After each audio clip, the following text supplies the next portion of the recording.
அனைவருக்கும் வணக்கம். விருச்சிக ராசி நேயர்களுக்கு இந்த மாதம் முடிவதற்குள் உங்களுடைய வாழ்வில் இவை நடந்தே தீரும். யார் நினைத்தாலும் தடுக்க இயலாது. அந்த வகையில் விருச்சிக ராசி நேயர்களுக்கு இந்த மாதம் முடிவதற்குள் உங்களுடைய வாழ்வில் என்ன மாதிரியான நன்மைகள் எல்லாம் ஏற்பட இருக்கு, கிரகநிலைகளின் ரீதியாக அமையிருக்கும் சாதகங்கள் என்ன, பாதகங்கள் என்ன, மேலும் என்ன மாதிரியான முன்னேற்றங்கள் எல்லாம் உங்களுடைய வாழ்வில் ஏற்பட இருக்கு என்பது குறித்தான முழுமையான பதிவு தான் இந்த வீடியோல நம்ம விரிவா பார்க்க போகிறோம். அந்த வகையில விருச்சிக ராசியை சேர்ந்த விசாகம் 4ஆம் பாதம் முதல் அனுஷம் கேட்டை வரை உள்ள நட்சத்திரக்காரர்களுக்கு குடும்ப சூழ்நிலை ரீதியாக உத்தியோகம், தொழில், வியாபாரம், கலைத்துறை, அரசியல் துறை, மாணவ மாணவிகள், விவசாய துறையினர், பெண்மணிகள் என அனைவருக்குமே என்ன மாதிரியான நன்மைகள் எல்லாம் ஏற்பட இருக்கு என்பது குறித்தான முழுமையான பதிவு தான் இந்த வீடியோல நம்ம விரிவா பார்க்க போகிறோம். அந்த வகையில் விருச்சிக ராசியை சேர்ந்தவர்களுக்கு இந்த வாரம் முழுவதுமே, அதாவது இந்த 2 வாரங்கள் முழுவதுமே குடும்ப சூழ்நிலை ரீதியாக மேலும் என்ன மாதிரியான நன்மைகள் எல்லாம் ஏற்பட இருக்கு என்று பார்க்கும்போது, இக்காலகட்ட கிரகநிலைகளை ஆராய்ந்து பார்க்கும்போது உங்களுடைய ராசிநாதன் உங்களுடைய ராசிக்கு அஷ்டமத்தில் சஞ்சரித்து தனஸ்தானத்தை பார்க்கிறாருங்க. எனவே பணவரவு என்பது திருப்தி தரும் விதத்தில் அமையிருக்கு. இடம் பூமியால் நிச்சயம் நமக்கு லாபம் உண்டுங்க. அது மட்டும் இல்லாம எதையும் திட்டமிட்டு செய்து வெற்றி காண இருக்கீங்க. குரு பகவான் உச்சம் பெற்று உங்களுடைய ராசியை பார்ப்பதால் வெற்றி செய்திகள் அடுக்கடுக்காக வந்து சேருங்க. வீடு, இடம் வாங்கும் யோகம் உண்டுங்க. தொழிலில் எதிர்பார்த்த புதிய ஒப்பந்தம் ஒவ்வொன்றாக கிடைக்க இருக்குது. 6க்கு அதிபதியான செவ்வாய் 8ல் இருப்பதால் விபரீத ராஜயோக அடிப்படையில் திட்டமிடாமல் செய்யும் காரியம் கூட நிச்சயம் வெற்றி பெறக்கூடிய ஒரு தருணமாக தான் இக்காலகட்டம் என்பது அமையிருக்கு என்பதை கிரகநிலைகள் மீண்டும் மீண்டும் உங்களுக்கு தெளிவுபடுத்துது. அதே போல் இந்த வாரங்கள் புதன் பகவான் கடக ராசியிலிருந்து சிம்ம ராசிக்கு பயிற்சியாகி அங்கு ஏற்கனவே சஞ்சரித்து கொண்டிருக்கும் சூரியனோடு இணை புத ஆதித்ய யோகத்தை உருவாக்குகிறார். உங்களுடைய ராசிக்கு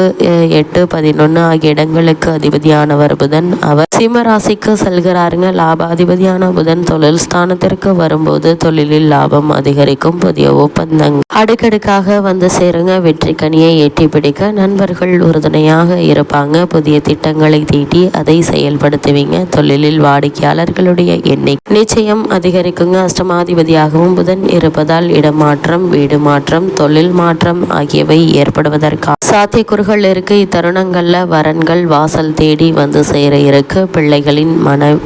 பிள்ளைகளின் மனவிழாக்கள், பெற்றோரின் மணிவிழாக்கள், உடன்பிறப்புகளின் வழியில் சுப நிகழ்ச்சிகள் கை கொடுங்க. வேகத்துடனும் விவேகத்துடனும் செயல்பட இருக்கீங்க. வெளிநாட்டில் நல்ல நிறுவனங்களில் அழைப்புகள் வரலாங்க. அது மட்டும் இல்லாம இத்தருணங்களை பொறுத்த வரைக்கும் சுக்கிரனும் பயிற்சி ஆகிறார். அதாவது கன்னி ராசியில் நீச்சம் பெற்று சஞ்சரித்த சுக்கிரன் தற்போது இந்த வாரங்கள்ல துலாம் ராசிக்கு தனது சொந்த ராசிக்கு பயிற்சி ஆகிறாருங்க.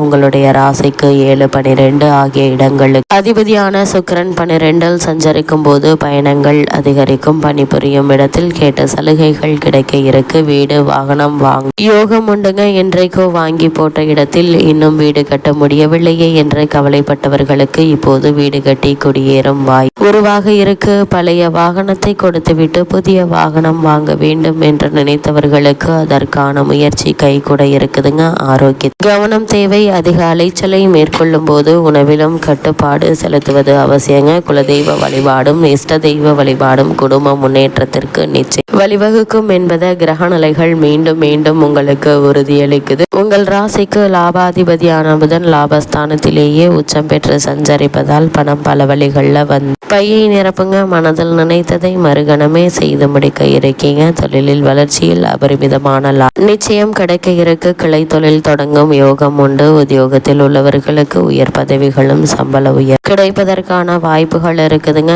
காலகட்டம் முழுவதும் குரு பகவான் கடக ராசியில் உச்சம் பெற்று சஞ்சரிக்கிறார். அவது பலத்தால் உங்கள் ராசி புனிதம் அடைகிறது. எனவே எல்லா வழிகளிலும் நன்மைகள் கிடைக்க இருக்கு. சமூகத்தில் உயர்ந்த அந்தஸ்து பெற இருக்கீங்க. புகழ் கீர்த்தி அதிகரிக்கும். பொது வாழ்வில் இருப்பவர் இருப்பவர்களுக்கு அதிகார அந்தஸ்து கிடைக்க இருக்கு. பிள்ளைகளின் கல்விக்காகவும் கல்யாணத்திற்காகவும் கடல் தாண்டி சென்று சம்பாதிப்பதற்காக எடுத்த முயற்சி கை கூட இருக்கு. நண்பர்கள் நாளும் நல்ல தகவல்கள் தரக்கூடிய ஒரு நேரமாக தான் இக்காலகட்டம் என்பது அமைய இருக்குதுங்க. விருச்சிக ராசினியர்களை பொறுத்த வரைக்கும் இத்தருணங்கள்ல பொது வாழ்வில் உள்ளவர்களுக்கு நல்ல தகவல் கிடைக்க இருக்குதுங்க. வியாபாரம் மற்றும் தொழில் செய்பவர்களுக்கு வாடிக்கையாளர்களின் எண்ணிக்கை அதிகரிக்க இருக்கு. உத்தியோகத்தில் உள்ளவர்களுக்கு சம்பள உயர்வு பற்றிய தகவல்கள் கிடைக்க இருக்கு. கலைஞர்களுக்கு புகழ் கொடுங்க. புதிய ஒப்பந்தம் ஒன்றன் பின் ஒன்றாக வந்து சேருங்க. மாணவ மாணவியருக்கு தேர்வில் வெற்றி கிடைக்க இருக்கு. பெண்களுக்கு சுபகாரிய பேச்சு நிச்சயம் முடிவாகுங்க. விலை உயர்ந்த பொருட்களை வாங்கும் யோகம் உண்டு என்பதால் அதற்கான முயற்சிகளை இப்போது நீங்கள் தாராளமாக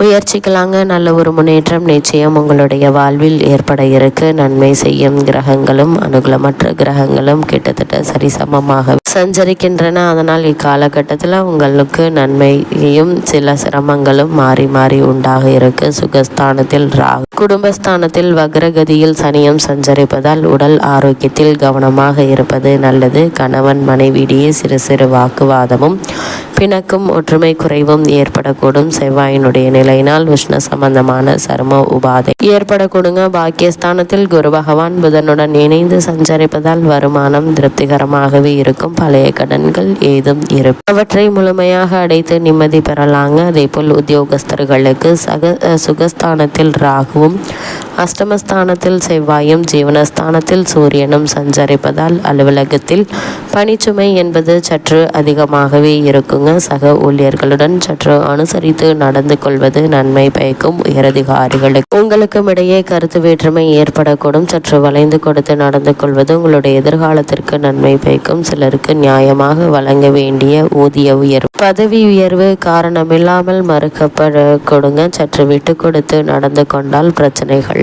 தவிர்க்க உதவும். அதே போல் தொழில் மற்றும் வியாபாரம் செய்பவர்களை பொறுத்த வரைக்கும் நன்றாக நடந்து கொண்டிருந்த வர்த்தகத்தில் திடீரென்று போட்டிகள் அதிகரிக்குங்க. சந்தை நிலவரம் கவலை அளிக்கும். எதையும் சிந்தி உங்களுடைய கருத்துக்களை கையாள்வதற்கு ஏற்ற தருணமாகவே அமையிருக்கு. நியாயமற்ற போட்டிகளால் உடனே உணர்ச்சி வசப்பட்டு விடாதீங்க. சற்று நிதானமாக யோசித்து சாதுரியமாக நடந்து கொண்டால் உங்களுடைய வியாபாரம் மற்றும் தொழில் வசதிகளை பெருக்கிக் கொள்ளலாங்க. பொறுமை நிதானம் அவசியமாக தேவை என்பது கிரகநிலைகள் தெளிவுபடுத்துது. அதே போல் விருச்சிகராசினியர்களை பொறுத்த வரைக்கும் வருமானம் சிறிதளவு குறைய கொடுங்க. அதனால் இக்காலகட்டத்தினுடைய கடைசியில் கையில் இருப்பதை கொண்டு சமாளிக்க வேண்டிய ஒரு நிலை இருக்கு. கடன் வாங்குவதை எக்காரணத்தை கொண்டும் மேற்கொள்ள வேண்டாம், கவனமாக இருங்க. அதே போல இத்தருணங்கள்ல மாணவ மாணவியரை பொறுத்த வரைக்கும் வித்யாகாரகரான புதன் ஓரளவு சுபபலம் பெற்று சஞ்சரிப்பதால படிப்பில் மனம் படியும் சிந்தனை திறனும் ஞாபக திறனும் உங்களுக்கு உதவிகரமாக இருக்குங்க.